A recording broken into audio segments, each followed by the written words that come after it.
Hi everyone. So I'm just making another video. I want to talk about my voice. So if you watch any of my other videos, you'll know this is the voice I usually use. It's fairly feminine. I work as a computer repair person. I do it over the web over my computer.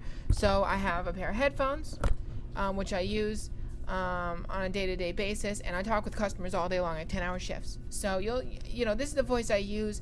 I've been using this for now 2.5, 3 months, and I'm fairly happy with it. Now, I've done a lot of work getting to this point, and I gotta say, as the first point here, it's about 80% practice. You get the technique down, you really work on it so it sounds decent, and you'll hit that sweet spot once or twice. You'll randomly, you'll do something and you'll hit that sweet spot and you're like, wow, that sounds great. And it's just practicing and getting there and keeping that voice so I can go from, my would be my boy voice back up to here. Now, I will drop down and show you where I came from, because a lot of people come from a lower place than I do, which makes it more difficult. Alright. Hey, how's it going? So this is my boy voice. This is what I sounded like before I, used any other voice, before I trained it, anything. So it sounds a little odd to me, and, a little very rumbly in my chest. So, and it probably freaks some people out, which is funny. But I do switch between it, just because, after a while my voice tends to hurt because I haven't used it for a long time. But once I do, I'll be able to stick in it for a long time and eventually lose this voice. All right, and you can see how easy it is for me to switch back and forth, because I've done that so many times. So it's nice to be able to do that. So about techniques. This is the important part for you guys. The first one is going from your regular voice and putting your hand on your chest and feeling where your voice is. Now, right now, if I feel my throat, my voice is coming from right about here. This is where the vibrations are the highest, right in the middle of my throat. Okay? So that's fairly feminine. For a masculine voice, it would be down here in the chest or at the base of the throat. For my male voice, it's down the base of my throat, maybe a little bit lower if I try. What you can try to do is speak in your nose. You go into a nasally voice like this. You go really, really high and go really, really nasally, and just sound really, really weird. Now that's what I would consider a head voice. You're trying to speak from your head, from your nose, from as high as you can.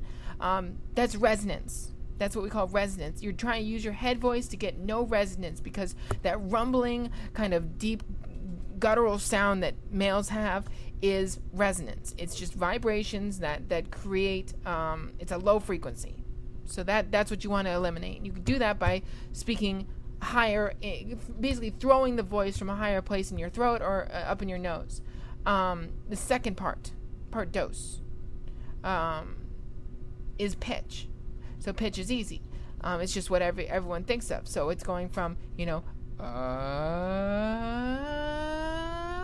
that's pitch. So fairly simple. You just gotta find a good pitch. So those two things combined give you a fairly decent voice. Now the third part trace, is the most difficult part in creating a believable, passable voice. Now this part I don't really do, and isn't completely necessary, although it is nice. Female vocal patterns. So cis females will speak in a different way than trans females will, or cis males will. Cis males, like I'm speaking now, are very abrupt, short, quick tones and words. They are flat. They don't go up in the middle.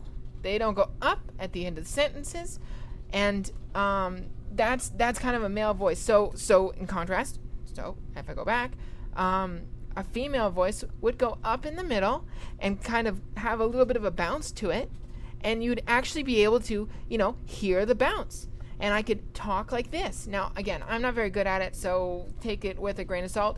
But there is a certain roundness to the words that girls have, and if you listen and a lot of this is an observation of how other people speak. They have a roundness, so it goes down, up in the middle in a pitch, and then down again at the end of the word, and then up again at the end of the sentence, almost like it's asking a question. Now, how severe this is depends on the person. So, you'll get ditzy girls go, "Oh my God, how did you do that? Oh my God, should we go to the movies? Oh my God, that burger was delicious." I mean, things that aren't questions that go up at the end. So it all depends on the severity, and each person's vocal patterns are different, and speaking like I am now, or speaking in a Valley Girl accent, is not going to mean male or female. It's that's why I say it's unnecessary, is because you don't really need to do that to pass. No one notices that. You have to look for it, even as a trans person. Like, as a trans person, I'm pretty fucking inclined to look at someone's face whenever I'm walking and immediately judge 10 different characteristics of their face to see if they may be trans. Normal people don't do that, and likewise, normal people don't hear the voice. They say, "Oh, it's a high voice. That's higher than a male's voice would be. It doesn't sound like a male's voice. It must be female." And they match. You look at presentation. If I have a hair combed to the side and I have fucking earrings in and I don't have a beard shadow, they're gonna say female. Pretty simple. So again, pitch, resonance, speech pattern. That's about it. And again, the best thing to do, try something, record it, listen back to it. The other tip I would give you is sing female vocaled songs. Sing them as close as you can. Find one that kind of matches your range, so you're not trying to sing the highest fucking note and not be able to. And just try to imitate, because the more you practice, the more you try, and the more you are able to hear and adjust, the closer you'll get, the faster you'll get. And again, give it time, give it some patience, and if you do have any questions or any clarifications you need from me or in general, feel free to send me a message, post a comment, whatever. I'm happy to help any way I can, and I'll probably be posting more videos in the future. All right, guys. Thanks a lot. See you later.